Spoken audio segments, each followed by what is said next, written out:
ئایرۆسیۆم یەکێکە لە مەتحەفە بەناوبانگەکانی جیهان کە زۆرترین سەردان دەکرێت لە هەموو وڵاتانی جیهانەوە.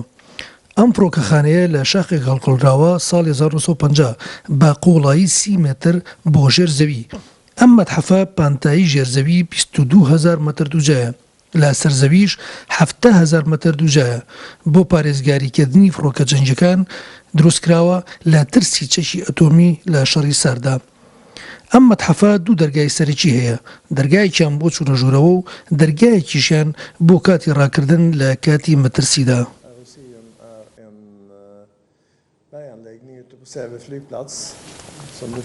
ئەم فڕۆکەخانەیە لەژێر زەویدایە بۆ پارێزگاریکردنی فڕۆکەکان لە ترسی چەشی ئەتۆم. ئەم مەتحەفە 22,000 متر دووجایە لەژێر زەوی و 7,000 متر دووجایە لەسەر زەوی.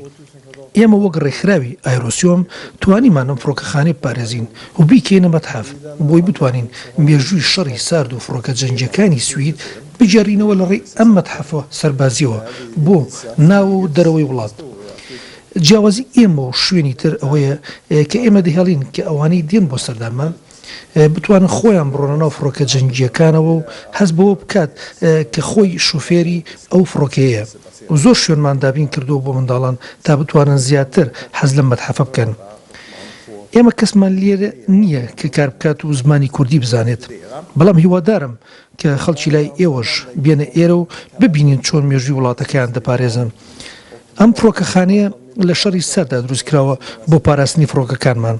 زیاتر ئەمانوێت منداڵ و گەنج بێت بۆ ئێرە بۆی فێر بن کە چۆن سەردەمانێک توانیویانە ئەم شوێنە دروست بکەن و تا ئێستا مابێتەوە وەک خۆی و هەروە بتوانن ئەم مێژووە باسکەن بۆ گەنجانی وڵاتانی تریش.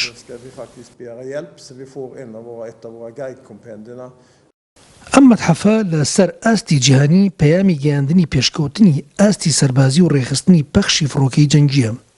ڕێکخراوی ئایرۆسیۆم هەستاوە پاراستنی مێژووی ئەم فڕۆکەخانەیە وەک مەتحەفێک و پەرەپێدانی ئەم ڕێکخراوە بۆ چاکردن و بەڕێوەبردننی ئەو فڕۆکە جەنگیە کۆنانەی کە لەو سەردەمەدا هەبووە. ساڵانە 50,000 کەس سەردانی ئەم مەتحەفە دەکەن. ئەم مەتحەفە لە کاتی شەڕی ساردا پسپۆڕانی جەنگی سویدی بیریان لەوە کردوێتەوە چۆن بتوانن فڕۆکەکان و سەربازەکانیان بپارێزن لە چەکی ئەتۆمی. بۆیە بیریان لەوە کردەوە فڕۆکەخانەیەکی نهێنی لە شاخێک لە شاری ئۆتۆبۆری و دواییش بۆ زیاتر پاراستنی 30 متر بە قوڵایی زەوی فڕۆکەخانەکەیان گەورەتر کرد. لە مەتحەفەدا 50 فڕۆکەی جەنگی جۆراجۆر دەبینیت.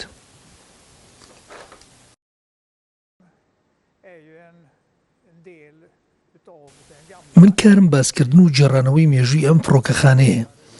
ئەم مەتحەفە یەکێکە لە ئێڤنۆی کۆن کە لە ساڵی 1950 دروست کراوە کە 7,000 متر دووجایە و هیچێکە لە فڕۆکەخانە بەناوبانگەکانی جیهان. سەرەتا لە ناو شاخێکی بەردینی ئەم فڕۆکەخانەیان دروست کردووە، بەڵام بۆ پارێزگاریکردنی فڕۆکەکان 30 متر قۆڵایی چوونەتە ژێرزەویەوە کە 22,000 متر دووجایە. کاتێکم فڕۆکەخانەیە دروستکراوە کەس لەم شاری ئۆتۆبۆری نەیدەزانی کە فڕۆکەخانەیەکی نهێنی هەیە بێجگە لە سوپای ڕووسیا نەبێ کە توانیان لە ڕێی سەگەکانیانەوە بتوانن ئەم فڕۆکەخانەیە بدۆزنەوە. کە دیتە ئێرە اینجا هەست دەکەی کە ئێرە چەند گەورەیە. لێرەوە کە دیت ئەم خەتە سەوزە دەبینیت، ئەمە شوێنی ئاگرکوژێنەوەیە. ئەگەر ئاگر بکەوێتەوە بەهۆی بۆمبارانکردنەوە یەکسەر قوماشێکی تەڕ دێتە خوارەوە و ئاگرەکە دەکوژێنێتەوە.